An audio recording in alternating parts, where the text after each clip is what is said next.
Hi friends, Telangana రాష్ట్ర ప్రజలందరికీ ఆంధ్రప్రదేశ్ శుభవార్త. ఇందిరమ్మ ఇల్లు L1, L2, L3 లిస్టులో ఇవ్వడం జరుగుతుందండి. ఇల్లు మంజూరు చేస్తున్నారు. ప్రస్తుతం అయితే L1 లిస్టులో అయితే అందరికీ 1,00,000 పైనే, 1,20,000, 1,30,000, 1,40,000 వరకు అయితే ప్రస్తుతం అయితే ప్రతి ఒక్కరు L1 లిస్టులో స్థలం ఉండి ఇల్లు లేని వారికి అయితే మంజూరు చేయడం జరిగింది. ఇల్లు 1,00,000, 1,75,000, 1,25,000, ₹1,00,000 మొత్తం amount.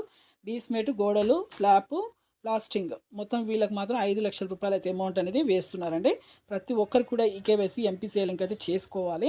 Phone number, Aadhaar card link చేసుకోవాలి. ఆధార్ కార్డ్, ఫోన్ నెంబర్ మీ బ్యాంక్ అకౌంట్కి లింక్ చేసుకోండి. ప్రతి ఒక్కరి అకౌంట్లో అయితే ఇప్పుడు ఫోన్ ద్వారా కూడా మెసేజ్ అయితే వస్తుందండి. వచ్చిన తర్వాత మీకు ప్రతి ఒక్కరికి కూడా ₹1,00,000 అమౌంట్ అయితే పడుతుంది. ఇప్పుడు L2 లిస్ట్ అయితే మంజూరు చేయడం జరుగుతుందండి. ఇల్లు లేకుండా, స్థలం లేకుండా. ఇప్పుడు ఇందిరమ్మ ఇల్లు కేసీఆర్ ఉన్నప్పుడు, మనకి సీఎం గారు ఉన్నప్పుడు, మాజీ కేసీఆర్ గారు ఉన్నప్పుడు ఇందిరమ్మ ఇల్లు ఎలా అయితే డబుల్ బెడ్రూమ్స్ ఇచ్చారో ప్రతి ఒక్కరు మహిళలకు కూడా పేరు మీదుగా ఇప్పుడు కూడా డబుల్ బెడ్రూమ్స్ అయితే ఇస్తామనేసి మన ప్రభుత్వంలో మన సీఎం రేవంత్ రెడ్డి గారు అయితే చెప్పడం జరిగింది.